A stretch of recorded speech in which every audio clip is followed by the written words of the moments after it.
Good afternoon.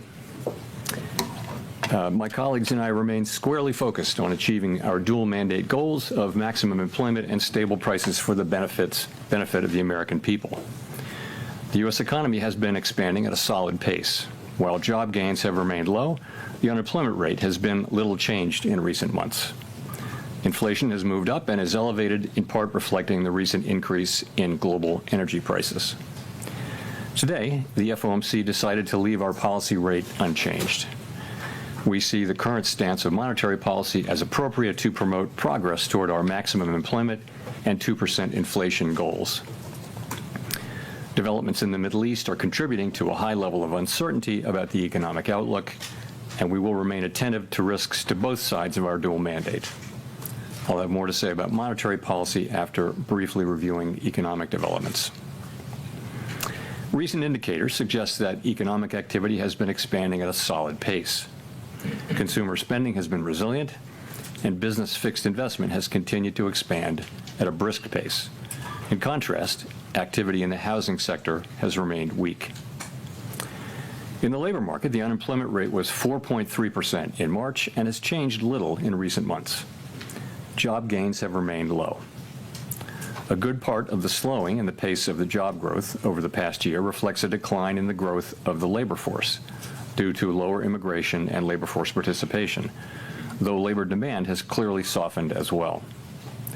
Other indicators, including job openings, layoffs, hiring, and nominal wage growth, generally show little change in recent months.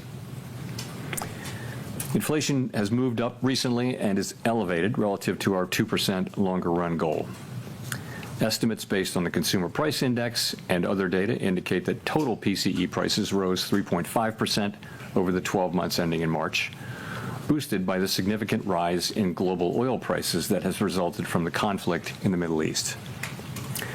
Excluding the volatile food and energy categories, core PCE prices rose 3.2% over the 12 months ending in March. This relatively high rate largely reflects the effects of tariffs on prices in the goods sector. Near-term measures of inflation expectations have risen this year, likely because of the substantial rise in oil prices. Most measures of longer-term expectations remain consistent with our 2% inflation goal. Our monetary policy actions are guided by our dual mandate to promote maximum employment and stable prices for the American people. At today's meeting, the committee decided to maintain the target range for the federal funds rate at 3.5% to 3.75%. The economic outlook remains highly uncertain, and the conflict in the Middle East has added to this uncertainty. In the near term, higher energy prices will push up overall inflation. Beyond that, the scope and duration of potential effects on the economy remain unclear, as does the future course of the conflict itself. We will continue to monitor the risks to both sides of our dual mandate. We are well positioned to determine the extent and timing of additional adjustments to our policy rate based on the incoming data, the evolving outlook, and the balance of risks. Monetary policy is not on a preset course, and we will make our decisions on a meeting-by-meeting basis. This is my last press conference as chair, and I will close with a few thoughts. First, I want to congratulate Kevin Warsh on his advancement out of the Senate Banking Committee this morning. This is an important step forward, and I wish him well as that process continues. The Federal Reserve exists for one fundamental purpose: to foster the economic conditions in which American families and businesses can thrive. Stable prices, a strong job market, and a financial system they can depend on. Every decision we make, whether about interest rates or regulatory and supervisory matters or other issues, is made in service of that purpose. Our decisions reflect the collective judgment of the Board of Governors and the Federal Open Market Committee, colleagues who demonstrate analytical rigor, principled judgment, and a genuine commitment to the public interest. Our collaborative and deliberative process has long reflected a shared commitment to finding common ground in service to our mission. This institution is resilient, capable, and staffed by professionals of extraordinary talent and exceptional dedication. It has been a privilege to serve alongside so many great public servants at the Board of Governors and around the Federal Reserve System. The Fed's work is only as effective as the public's understanding of it, and you, the press, are essential to keeping the public informed about what we do and why. The people we serve benefit from your careful reporting. I welcomed the announcement last Friday by the U.S. Attorney for the District of Columbia that she had closed the criminal investigation. She also noted, however, that she would not hesitate to restart the investigation. Over the weekend, the Department of Justice provided assurances that they will not reopen the investigation unless there's a criminal referral from the Fed's Inspector General. And, absent such a referral, if they do appeal the recent court decision, they would not seek, as part of that appeal, to restart the investigation or send new subpoenas.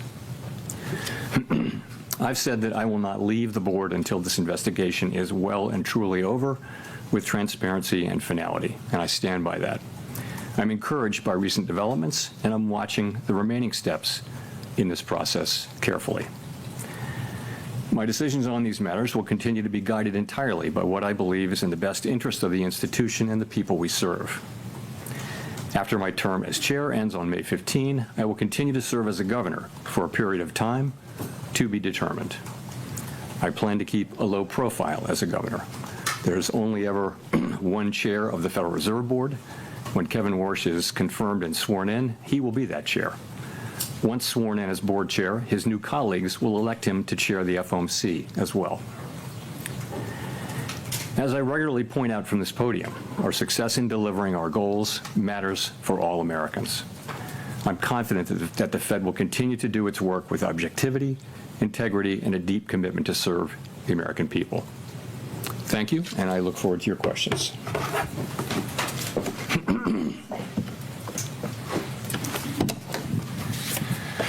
Thank you, Mr. Chair. Appreciate the kind words about the press. Often doesn't come from the podium in different places, but appreciate that. Can you talk about what is gone into your decision to remain on the board? What kind of criteria are you weighing, and how long might you stay? Thank you. Sure. So, my concern is really about the series of legal attacks on the Fed, which threaten our ability to conduct monetary policy without considering political factors. And I want to note here, this has nothing whatever to do with verbal criticism by elected officials. I've never suggested that such verbal criticism is a problem, and neither has anyone else here.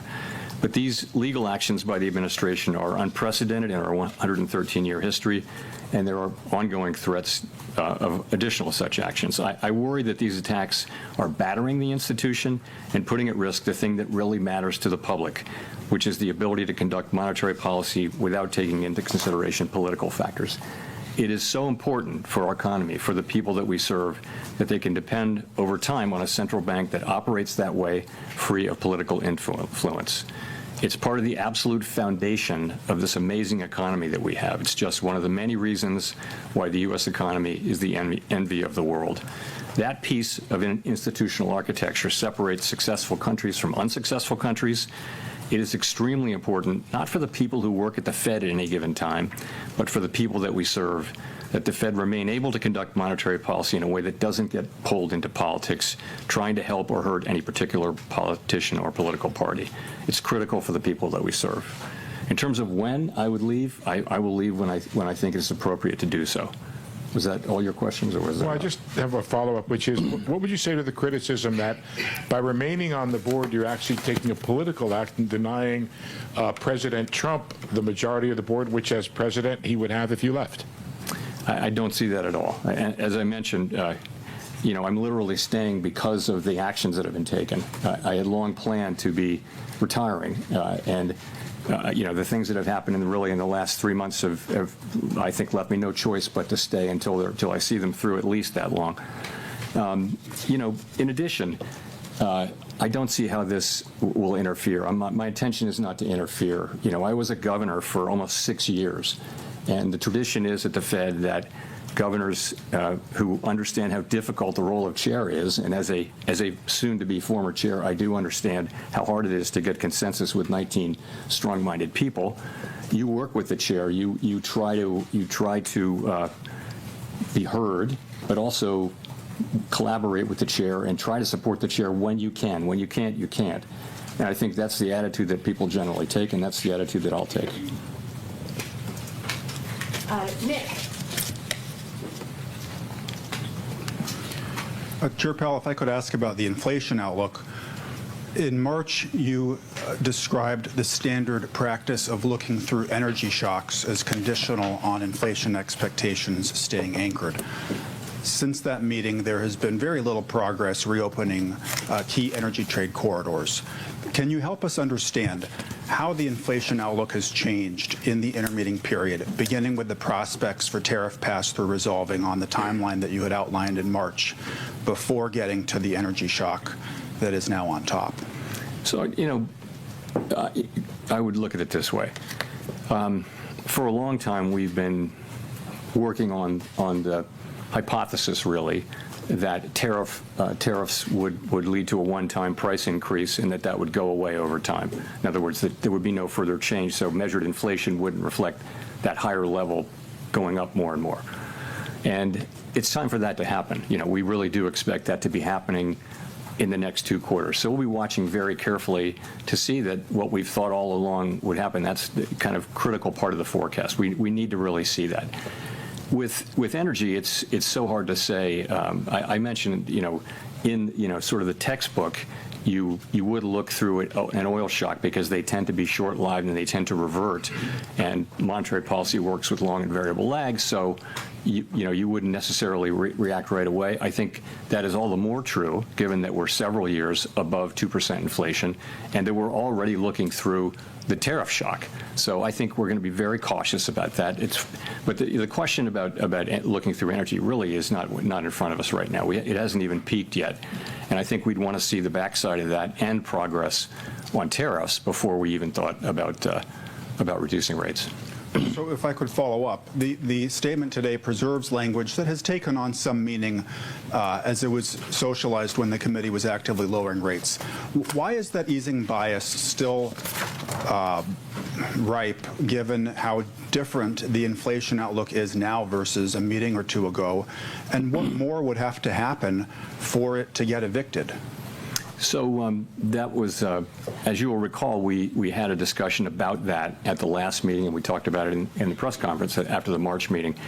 We had the same today. We had quite a vigorous discussion about that very issue and the guidance, and is it still appropriate, and that kind of thing.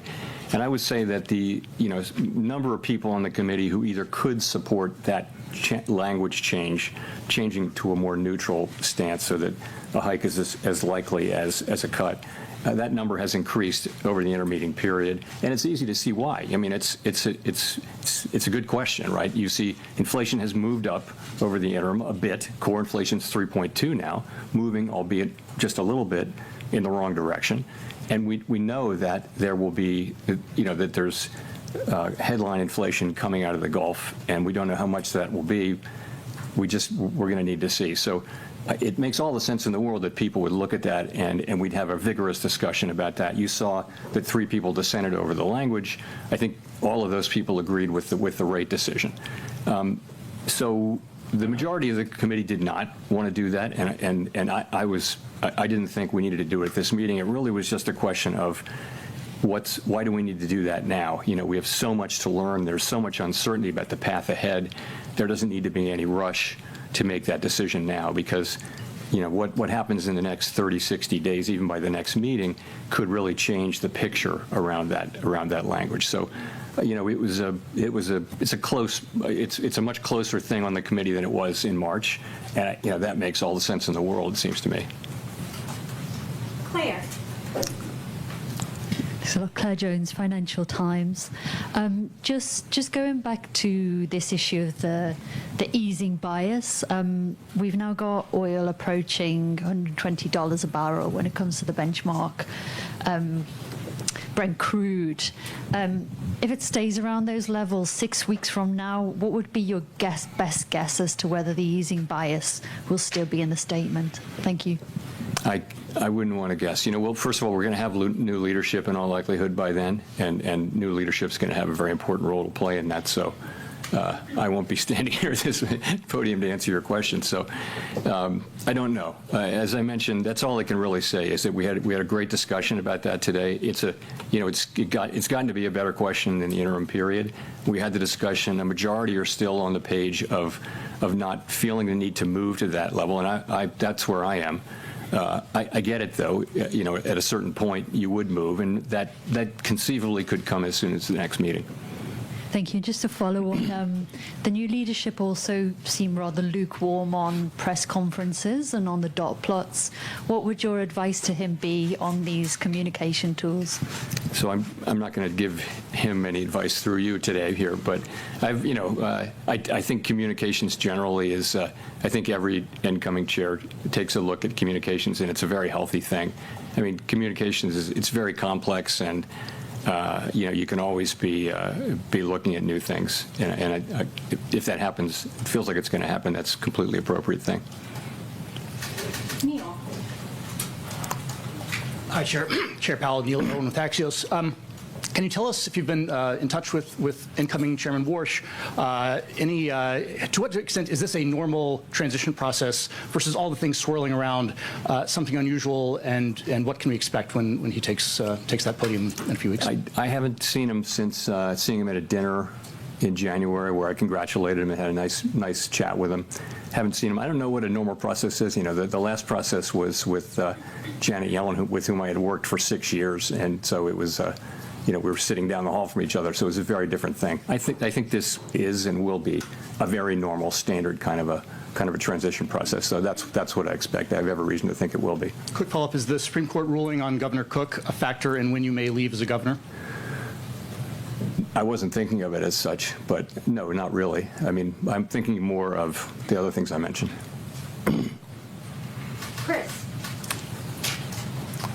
Hi, thanks for taking our question. I wanted to ask a question about your tenure, and Chris Rugaber at Associated Press. During your tenure as chair, you often spoke about how disadvantaged Americans benefited from extended periods of low unemployment. In the new framework the Fed adopted in 2020, some economists say elevated the Fed's employment mandate. Are you worried that the pandemic inflation spike that followed will make future Fed chairs more reluctant to pursue a hot jobs market, and should they be? I don't know the answer to that. I mean, what we experienced in the teens, the mid-teens, was really low levels of unemployment for a long period of time and no reaction from inflation. And we all very much took notice of that. We also noticed that the biggest wage gains were going to people at the bottom end of the income spectrum.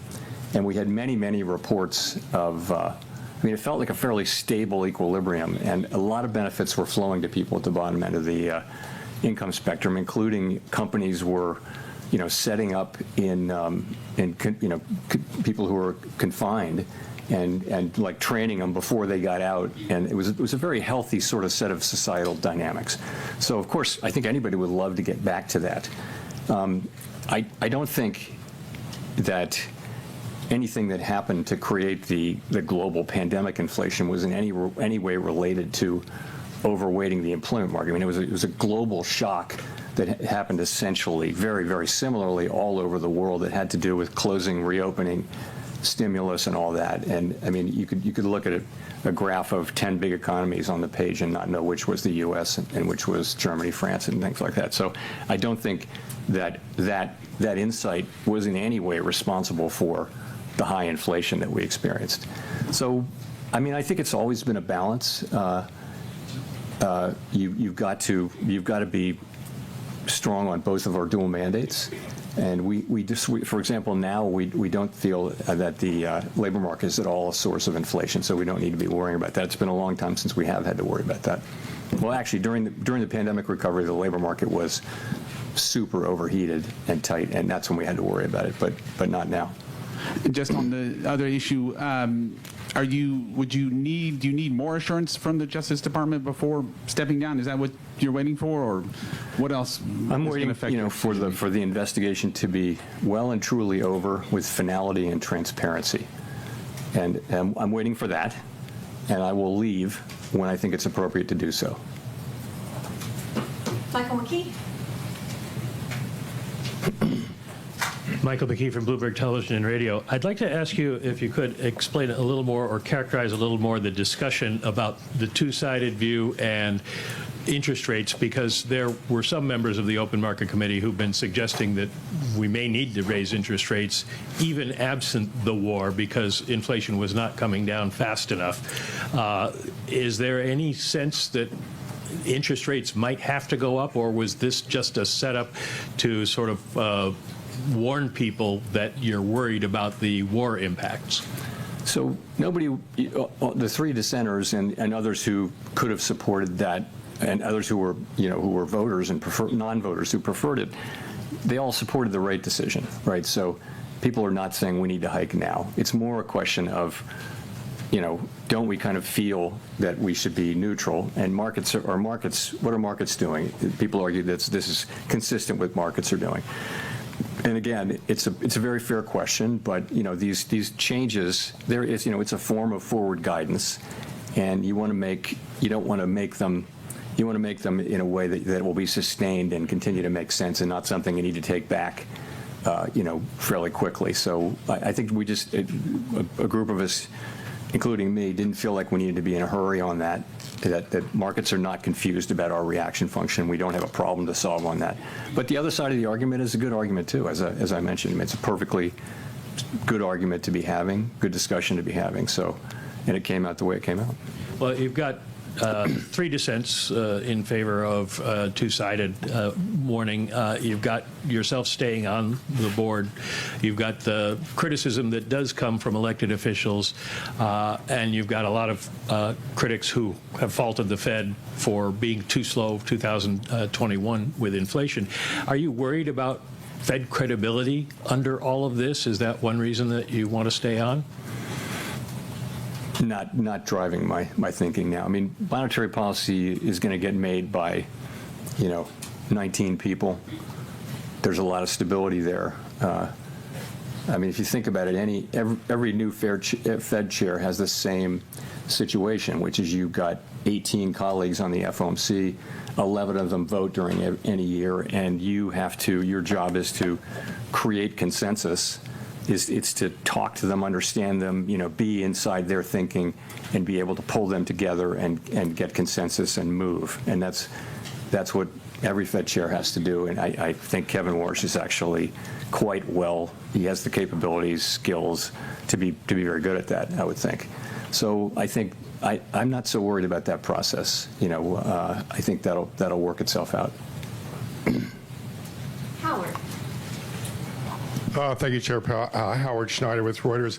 You mentioned that staying on as a governor, you intend to keep a low profile. I'm just wondering if you could give us a little more detail on what that looks like and how you can... Touche. Walk down the steps.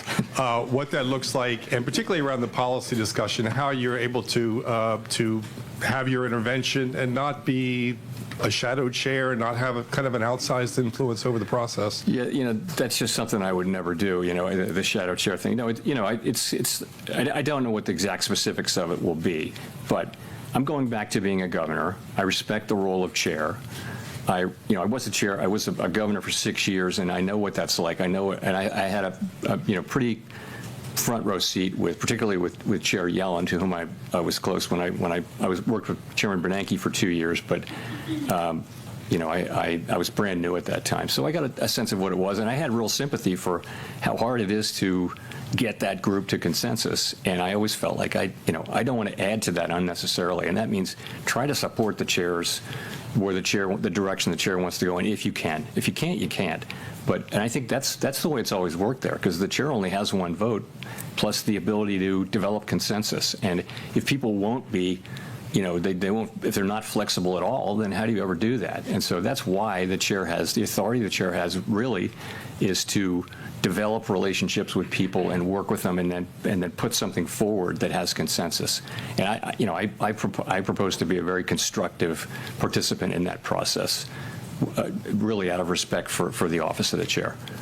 And in your view as a soon-to-be governor, how do you see the risks of oil prices bleeding into core inflation in coming weeks? Because that was, it seems like the commentary that was coming from particularly some of the Reserve Bank presidents, they were elevated concerns about the bleed into core. And, here we are with 3 dissents now. What do you see as the prospect of a core inflation? Those prospects are real. Remember, though, they're real, and the real thing is we're going to have to wait and see.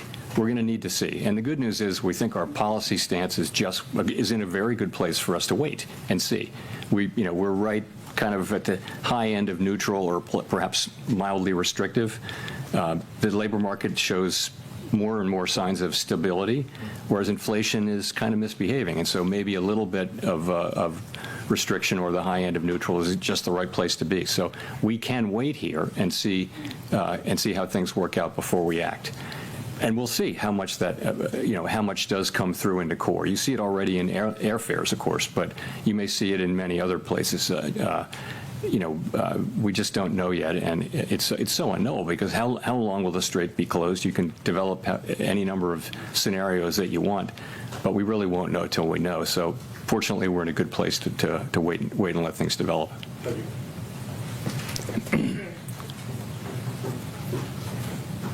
Thanks, Mr. Chairman. You started holding post-meeting press conferences for every meeting as opposed to the ones with just with SEPs. Can you talk about why you see that as a net positive?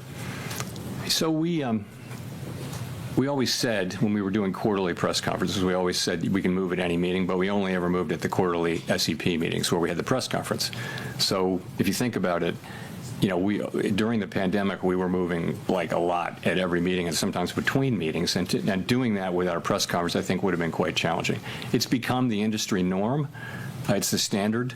I don't know whether that has to remain that way. I don't know. I mean, it's just something people have become used to, and I do think it's quite helpful to, I try to deliver a message on behalf of the committee rather than 18 other people going out and delivering their message, and it's going to be all over the place because we do, thankfully, have widely disparate views. Okay, thanks. The other thing I wanted to ask about was the communications review from last year. Could you describe the debate last year, what changes were considered, what you wanted, and what prevented action, any action on those changes? So yeah, I'm not going to go into the real small specifics, but what we found very quickly was that making changes, making really large changes, for example, to the dot plot or the SEP, it didn't have. We couldn't come up with anything that had really broad support on the committee. And so we just moved on. We didn't really do as much on that as we might have. And I was never the world's biggest fan of the dot plot, but you can't beat something with nothing. And we've looked at a bunch of things, and it's something. Like I said, I think every new chair is going to look at our suite of communications, and think about what would be changes. We are the only major central bank that doesn't publish a forecast, and that's because we have a 19-person committee, and you try to do that at the board. That's hard. At the committee, that's hard. It's hard if you do it at the staff. So it works. I think our communications are fine, but looking at doing it in a different and better way is the most natural thing in the world.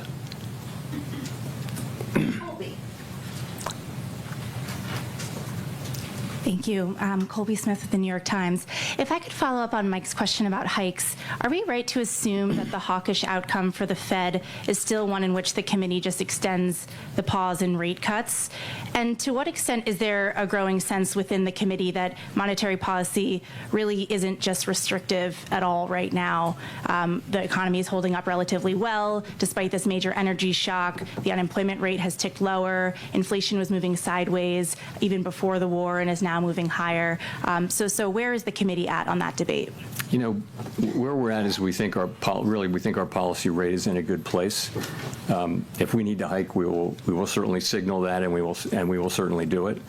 And if we need to cut, then, or if it's appropriate to cut, then we'll signal the opposite. I think because we feel like we're in a good place to move in either direction. nobody's calling for a hike right now. So it really is going to depend on how things evolve, and that's really where it is. As I mentioned, much closer question this cycle on changing the guidance, but ultimately we didn't. And as it relates to the war, at what point do you think the risk to growth will be larger than the risk to inflation as this conflict drags on?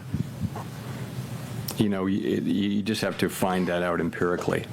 Given our the fact that we're a big exporter of energy, and that our economy is far less energy intensive, oil intensive than it was during the 70s. The effects on the United States are really substantially less than those of Western Europe or Asia, who are feeling much greater effects from these things. The effects we're feeling in the current situation, currently, and in sort of what's priced in, which is a relatively quick outcome. If this goes on for much longer and prices go much higher, then we'll feel that much more. And of course, I'm talking about aggregate inflation numbers. We're very well aware that people are experiencing higher gas prices all over the country now, and that hurts. And those hikes may continue to happen. And other things are going to start to reflect airline fares I mentioned, and other products and services that are dependent upon petroleum and derivatives of petroleum. People are going to start to feel that. Edward. Thank you, Chair Powell. Edward Lawrence with Fox Business. So I guess I'll just ask you directly on this. The markets don't see a rate cut at all this year, is what they're predicting. Do you think that we are at the neutral rate? Why or why not? The neutral rate is we cannot know it with certainty. I think pretty close to the neutral rate. Yeah, I always had it between 3% and 4%. We're a little north of 3.5%. So that's well in the range of what I would consider a reasonable, but at the higher end of the range of what I would consider reasonable neutral rate. I think the labor market is still probably cooling off just a little bit, and I don't think there's much of a case for any case really for policy looking meaningfully restrictive, maybe mildly restrictive or neutral, I would say. And I want to follow up on some of the other questions about your future a little bit. The first time we've seen 4 dissents now since October of 1992. Are you handing off a divided Fed? The thing to remember is we have always had vigorous debates, and they're excellent debates. I have to say they've been really good, and we're in an unusually difficult situation. So we've really had 4 supply shocks. You can say more than 4, but at a minimum, we had the pandemic, we had the invasion of Ukraine, we had tariffs, and now we have Iran and the oil, the oil spike. So every supply shock has the capability of driving inflation up and unemployment up. And what do? The central bank has a really hard time knowing what to do. So the right thing to do is to try to balance the achievement of those 2 goals, and that's what our framework calls for us to do. But these are really tough, difficult judgments. You've got to have a forecast for each variable. You've got to think how long it's going to take to get back to target. You got to think how restrictive or not is policy. So it's only natural that you have a range of views on the committee. People are going to see it different ways. They're going to have different risk tolerances and that kind of thing. I mean, if everybody agreed, that would be surprising, and I think it's partly a function of the extraordinarily challenging set of supply shocks that we've been dealing with now for 5-6 years.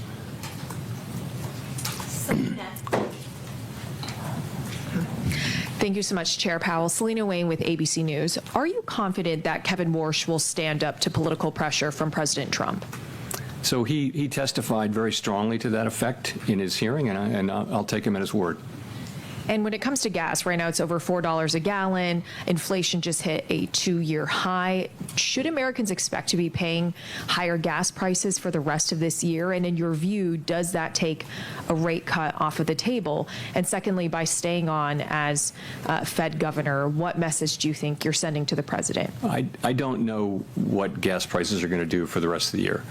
And it will depend on how long the strait remains closed and how quickly it can be reopened and that kind of thing. But remember, when gas prices go up, that's disposable income coming out of people's pockets, so they're going to spend less on other things. So there will be a hit to GDP.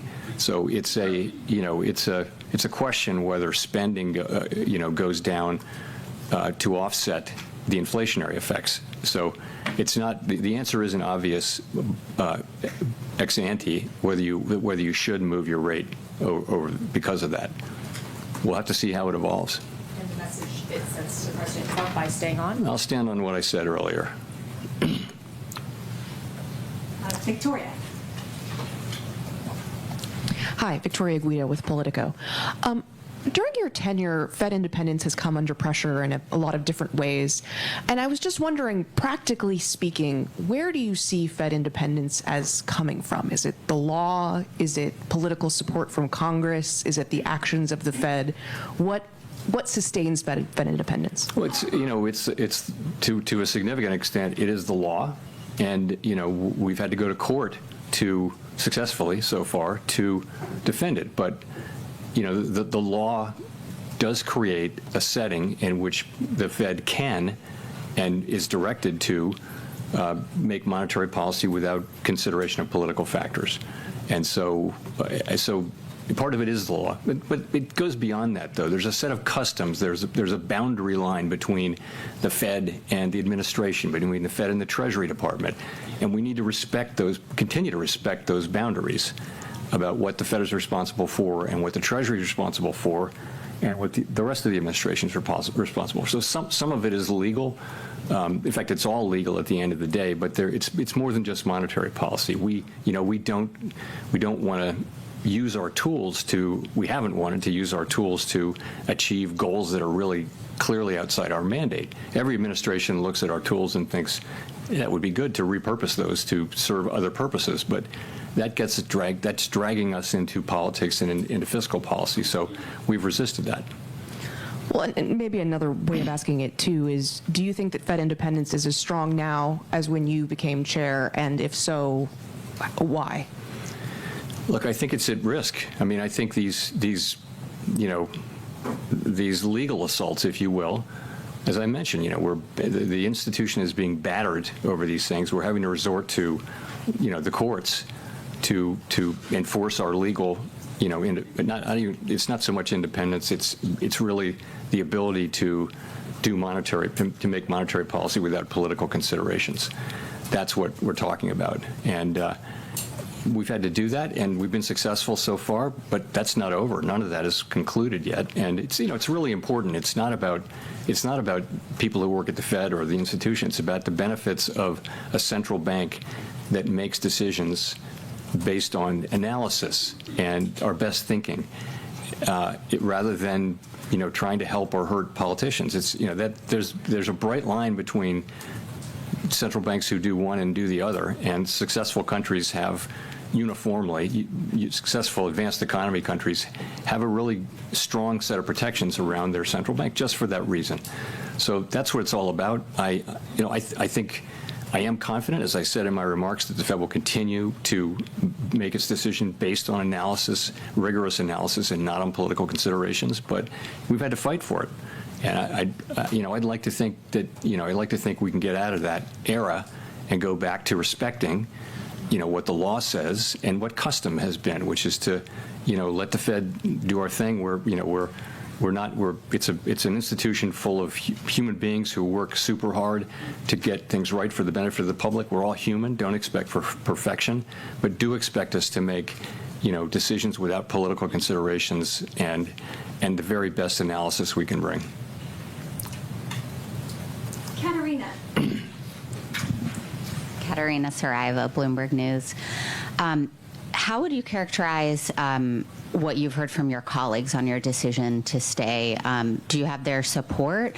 And then have you heard concern from your colleagues about continued legal attacks from the executive branch? Is this something that others have, talked to you about? So I think that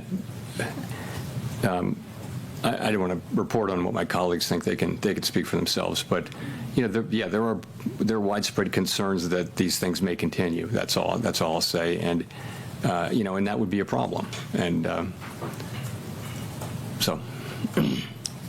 And then I just also wanted to ask about Governor Waller's speech on the reserve banks. Do you have any thoughts on centralizing some of those functions in the way he described? And then are you concerned that something like that could potentially be a slippery slope to consolidate reserve bank functions even more in such a way where the central bank ultimately loses some of that important regional information? So we try to be good stewards of the public's money and efficient, and Chris Waller is particularly passionate about that. Of course, so are the presidents, and it's a question of how do you accomplish it. We of course, and Chris said this in his speech, we want 12 strong independent central banks with their own staffs and their own monetary policy views and all that. But there are things that are done in all 12 which could well be done at one much more efficiently and with cost savings. And so there's a back and forth going on that, but everybody's on the same page. The other thing he touched on was the idea of removing reserve bank presidents from office over different views on monetary policy. And I would just agree with him so strongly that would be the beginning of the end of the Fed's ability to make monetary policy independently. If every administration could come in and do that, you're just another cabinet agency at that point. So that's not something that I would support. Chris said the same thing. Christine. Thanks, Chair Powell. Christine Romans, NBC News. I want to ask about legacy. When the history books are written, how do you think your stewardship at the Fed will be remembered for the past 8 years? I'm going to just say that that's for someone else to say. I'll give you a mulligan on that. All right, I'm going to ask you about misbehaving inflation then. You talked about those 4 big shocks, supply shocks over the past 5 years, and inflation still misbehaving. What's your message to American families who feel like inflation has not been under control for them really since the COVID reopening? We're committed to bring inflation back down to 2% and sustainably. That's our goal, and we'll stick at it until that happens. We keep getting these events keep happening, which keep driving up costs, and the best thing we can do is to use our tools to guide inflation back down to 2%. I think trying to get there really quickly could be very costly in terms of job loss and things like that, but we try to get there over time in a way that does the least damage possible, and our commitment to that is never-ending and unshakable. How would you describe the economy outside of the misbehaving inflation? I mean, it's still awfully resilient given all of the blows. I don't know that you can be awfully resilient. So it's actually quite resilient, I would say, because it's a positive thing. If I can have that amendment, yeah, the growth is really solid across our economy. Some of that is that consumer spending is hanging in pretty well. The most recent data are good. And some of it is just the apparently insatiable demand for data centers all over the United States. So a lot of business investment going into building data centers, and every reason to think that continues. So you've got an economy that's growing at 2% or better. PDFP, which is private domestic final purchases, which is really a better signal of a momentum in the economy, is actually higher than that. So that's a positive thing. If you look at the unemployment rate, it's 4.3%. So that's a low rate. That's pretty close to mainstream estimates of the natural rate. We've been there for a long time.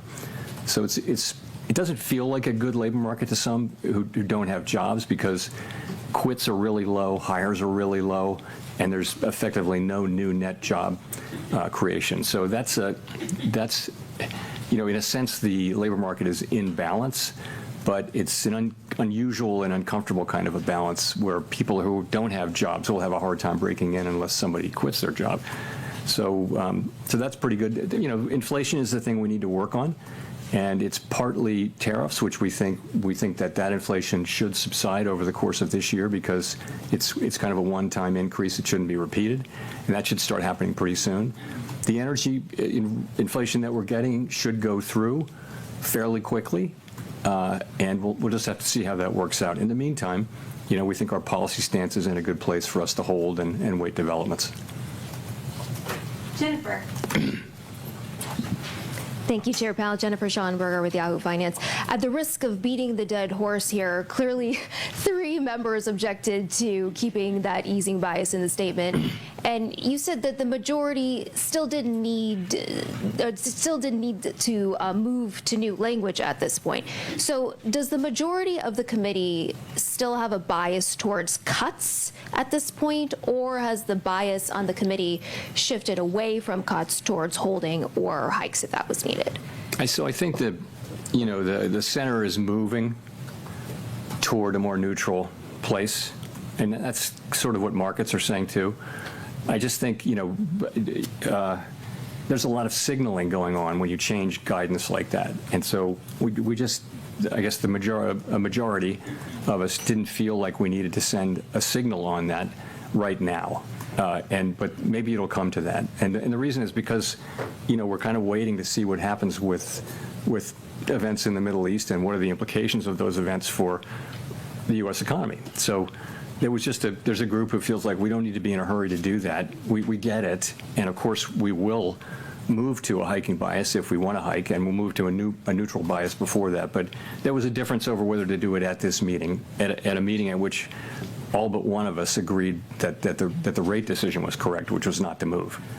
And you just said moments ago that you believe Fed independence is at risk. Is it safe to say that you want to stay on as a governor to serve as a check and balance on that?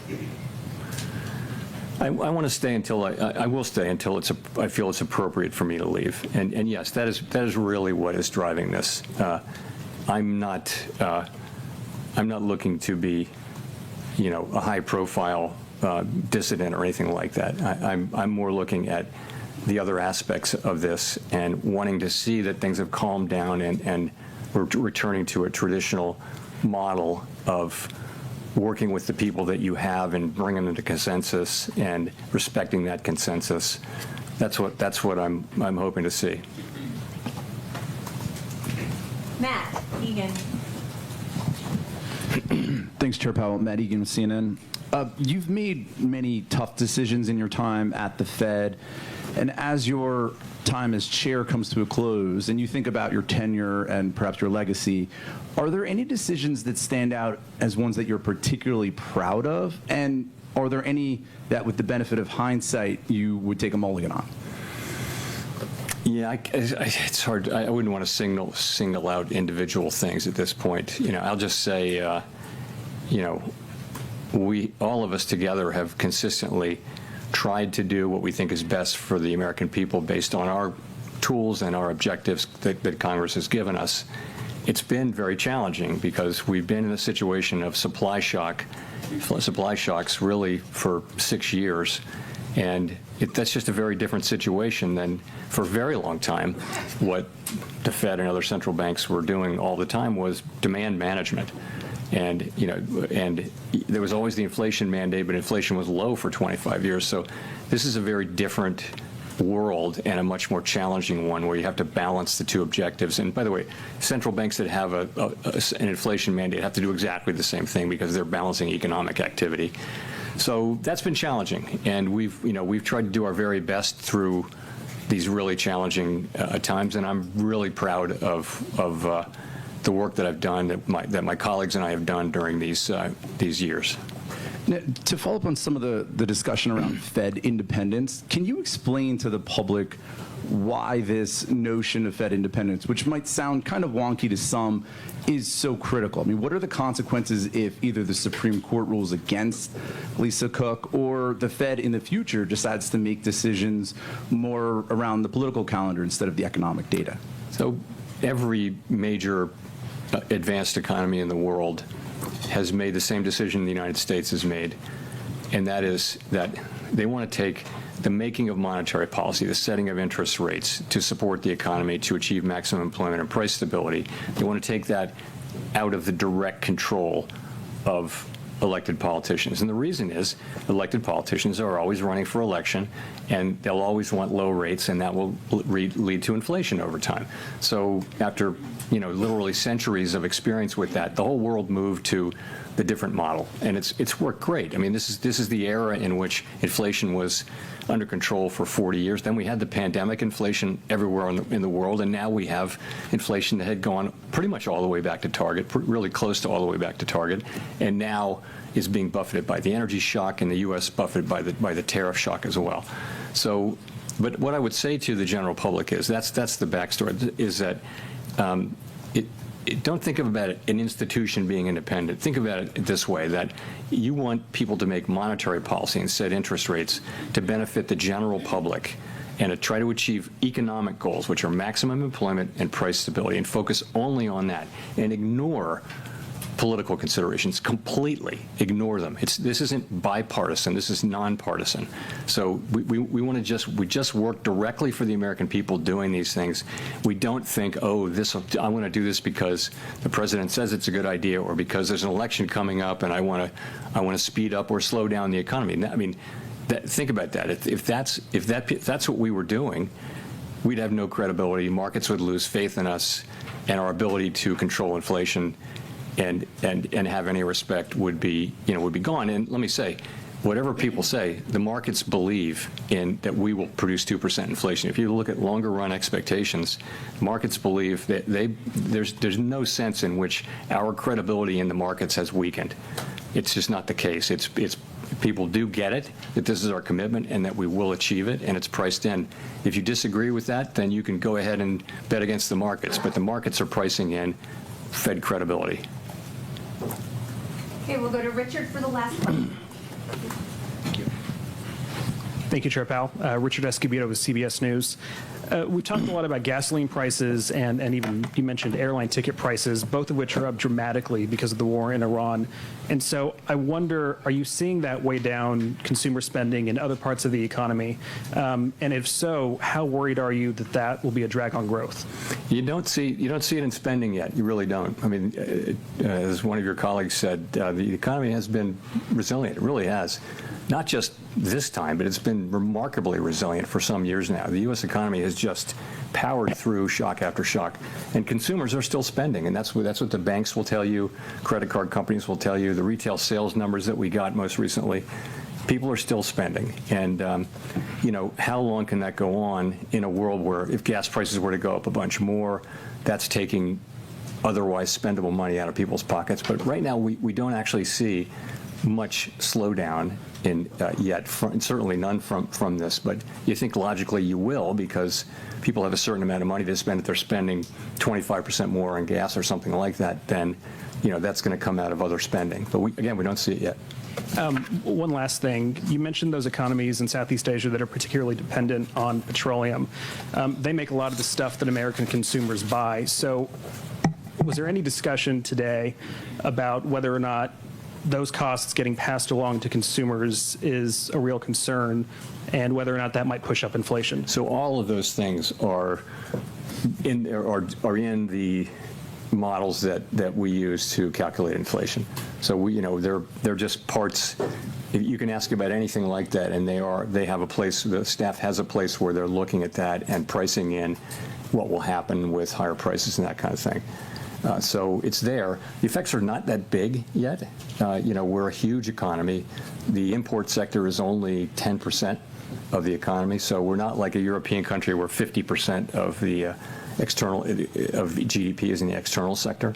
We're also, as I mentioned, we're an oil exporter, so we're not feeling the same kind of pain, and we're not likely to feel the same kind of pain that economies in Western Europe and certainly in Asia are feeling. Anyway, thank you very much, everyone. I won't see you next time.